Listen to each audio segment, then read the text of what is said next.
on a scale of 1 to 10, how would you rate the spark in our relationship? Should I be careful or honest? Nope, I want honest. 3? Yeah, I'm like, probably like a 2. Oh, well, hello there, and welcome to the Mixed Church Podcast. In this month's episode, we're going to be talking about something that you probably don't talk a whole lot about. It's the topic of love. And I know, oh my gosh, another podcast about love. But let's just be honest with ourselves, regardless of whether you're single, dating, or married. Love is a pretty tricky thing to navigate, and this podcast just happens to be all about helping you navigate through the mixed bag that we call life. And so in this episode, you're going to tune into a conversation that my beautiful wife, Jackie, and I had about the importance of having the spark in a relationship.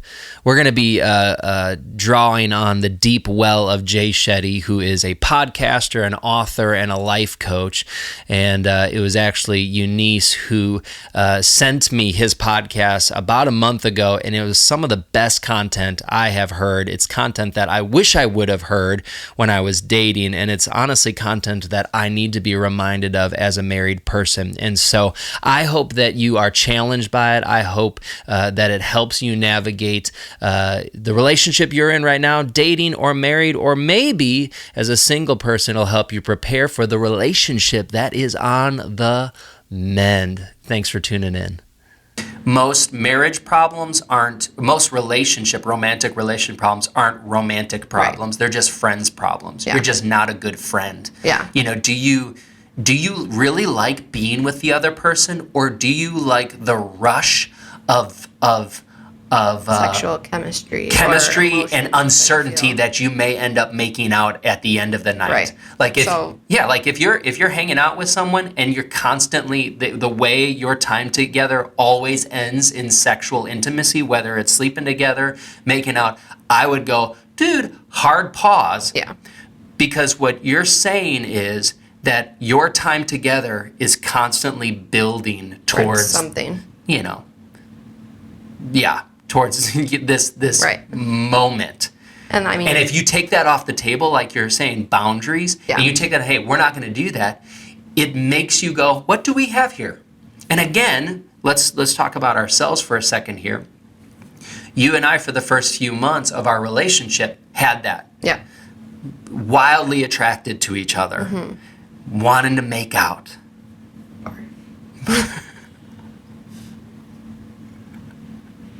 Also. And then what happened? I go into depression, no sex drive whatsoever. Yeah. And it makes you go, oh, okay, well, that's gone now. Yeah. What do we have here? Yeah. If that's not this thing that's motivating our time together, it was amazing because we learned how to be friends. Yeah. We learned just how to talk without, oh man. Yeah. Like you take that out, it's just like all of a sudden, like, and I don't wish this upon anyone, but sometimes I wish like that people could go through a season where you just don't have a sex drive.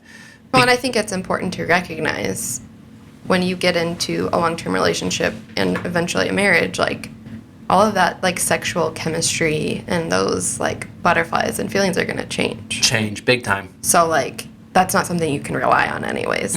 So, like, why don't we set ourselves up for success and put up those boundaries and have accountability for those boundaries? So someone outside of a friend that can help you, like, check in and say, how's that going? You hit on something huge there.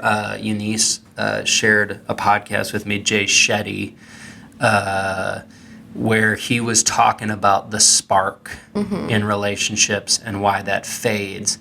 And I think he was quoting a Harvest Business Review, a Harvard article. Remember at Harvest Pizza back in Columbus, Ohio? Stop. So good. Anyways, he was quoting an article that was talking about how the spark that we feel in relationships is actually a stress hormone that's kicking in response to uncertainty. And so when you're dating someone and you feel the spark, what we would call, we just have this connection, right? Yeah. It's actually your body's just natural reaction to uncertainty. Uncertainty of how is this night going to go? Uncertainty of How what's do they feel about me? how do they feel about me? Uncertainty of what clothes should I wear? And uncertainty of, hey, like what would happen if I leaned in and kissed them? And what's that going to be like? And because there's all of this uncertainty, our body is producing this spark of stress. And you start looking at this person as if they have this like magical aura. And you're like, oh my gosh, they're just drawing me in. Guess what? Anyone, not anyone, but there's a 1,000,001 people that can induce that spark in you.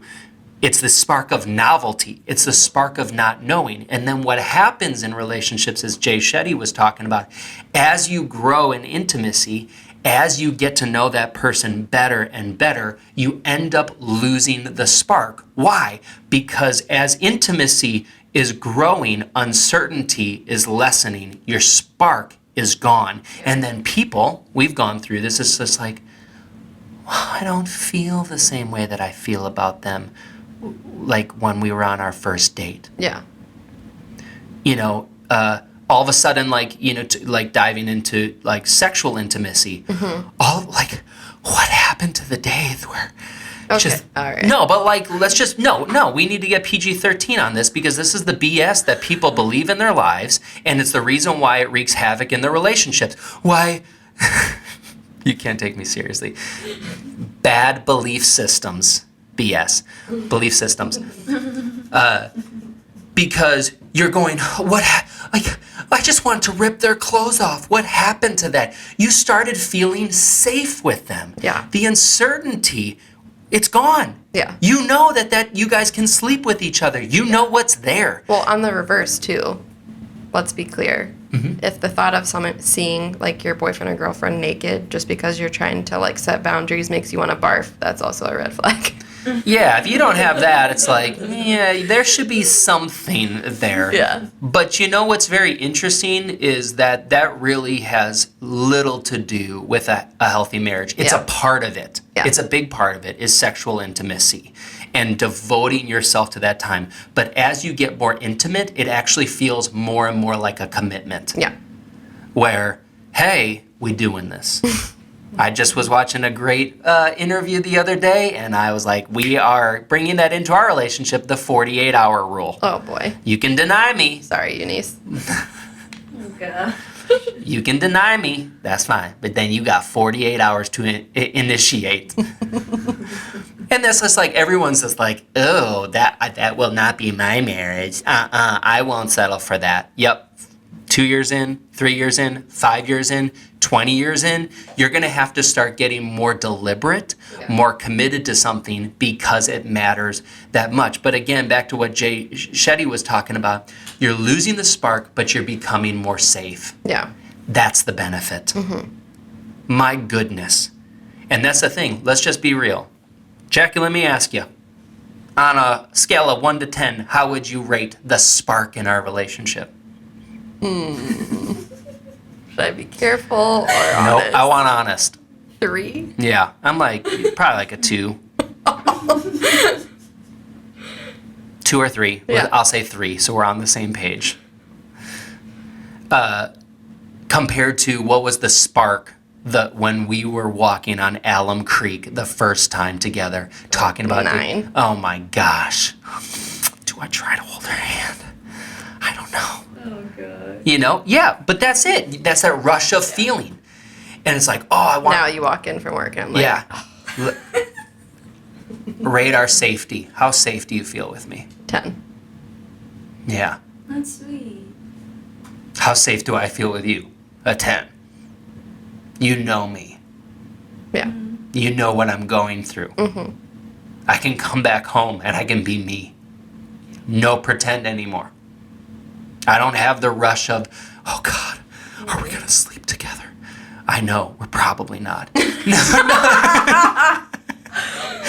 No, I come home and I am coming home to a relationship that I don't have to second guess myself. Yeah. I can be wholly who I am, not because you're there for it and you're just accommodating whoever I am. No. I know at the end of the day, I can be crazy. I can allow my anxiety to express itself, and I know that you're going to confront it. You're not going to be okay with it. Yeah. But I also know you're going to love me. Yeah. And you're also going to embrace me. That's safety. That's the benefit. Plus- OMG, if you, in your dating relationship, could say, hey, I am no longer going to value sexual attraction. I'm going to value safety. Do I feel safe with this person? And let me just shoot straight, because I know this is a conversation that's happening in our church. If you don't feel safe with that person, you get out of that relationship. Yeah.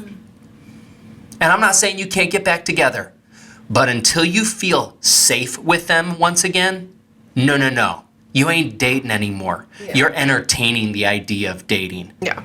Get out of that deal. Safety.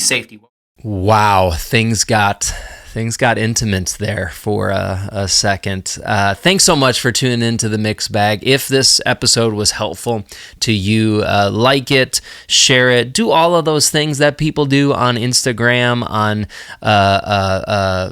where else is this going to be? YouTube and Spotify. Share it with someone else. And hey, if it didn't help you and you've got some great feedback for us, we'd love for you to let us know about that as well. You can email us at themixbag@mix.church. We'd love to hear from you. Thanks for tuning in.